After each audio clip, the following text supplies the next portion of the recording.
Good morning and welcome again to Live at the Legislature, where every week we talk to members of the House of Representatives about the issues, bills, and happenings going on at the state capitol. With us this morning we have Representative Chris Lee, who represents Kailua and Waimanalo, and is the chairman of the Energy and Environmental Protection Committee. Good morning, Representative. Thanks for having me. Always great to be here bright and early following the Senate. Yes, of course. We're in April now. It's a critical point in the legislature. We're starting to wind up, and we've just gone through second crossover and are headed into conference committees this week. Could you explain to our viewers a little bit of what that means and where we're at? Yeah, so basically we're at the point in the legislature where the House has moved a whole lot of bills through public hearings. The Senate has done the same. And in the House, we sent over about 220 bills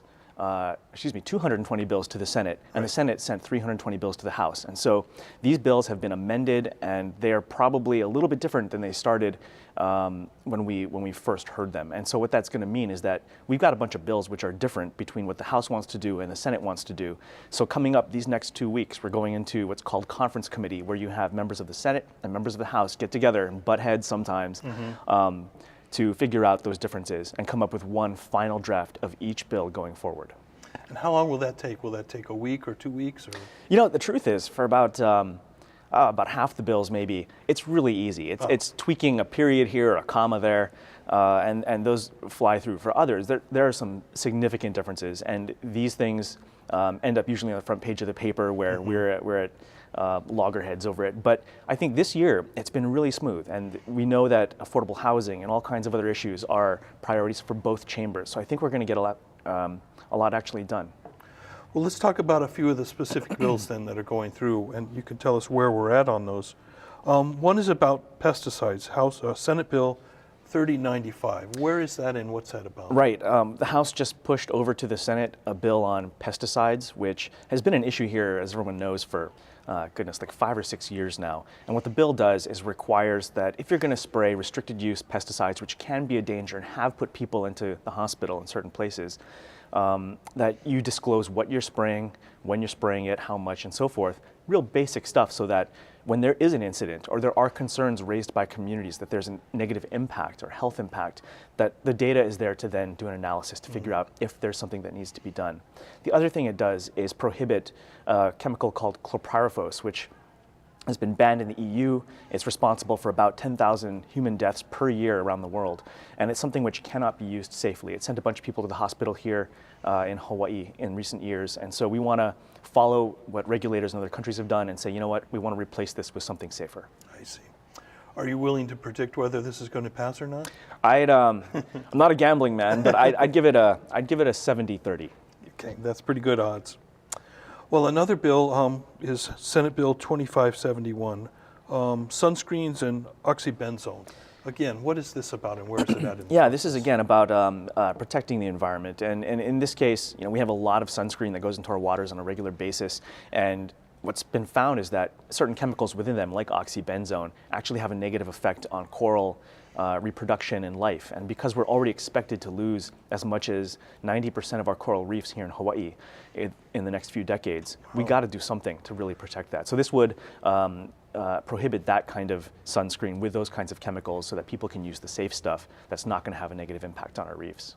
So there is safe stuff to use. Is it readily available? There is. There is. Okay. It's the kind of stuff that I use when I go to the beach every weekend. I'm not wearing some today, but it's the same as anything else. It's a little rainy today for sunscreen.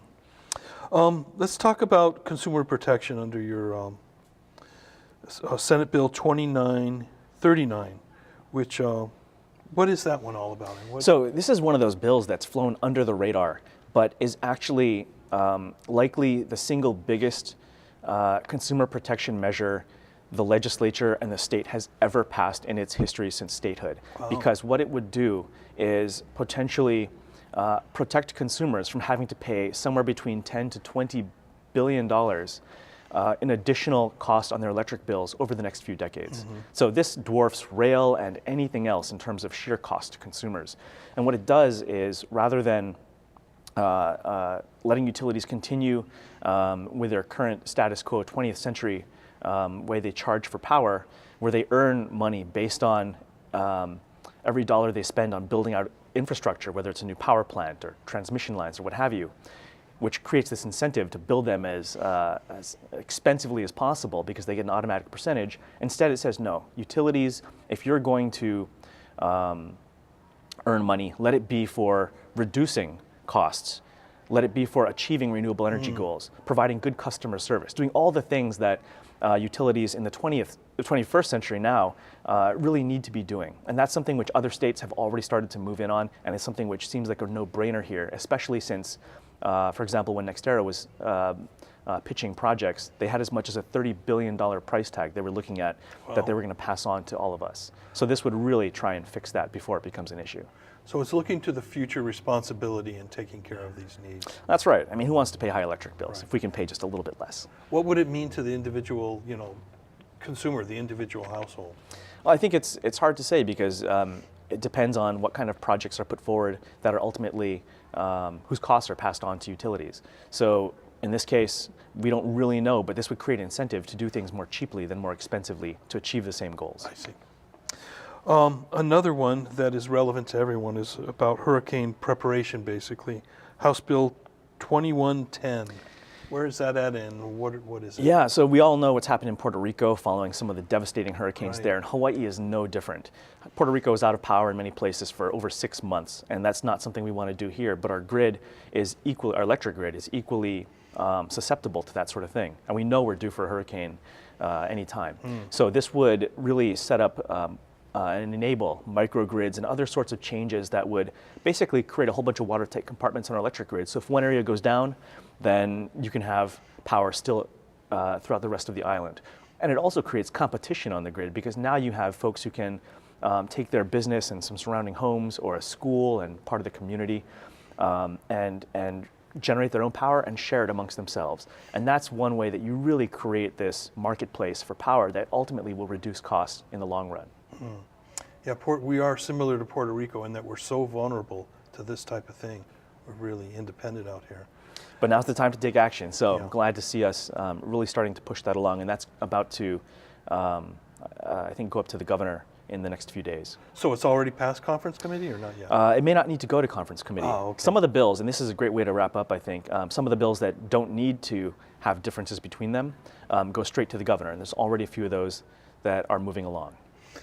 The legislative process, every year I'm still learning more about it. Well, I want to thank you for being with us here today. Thanks very much for having me. And we'll see how this goes. And thank you all for joining us on Live at the Legislature. We'll see you again next week.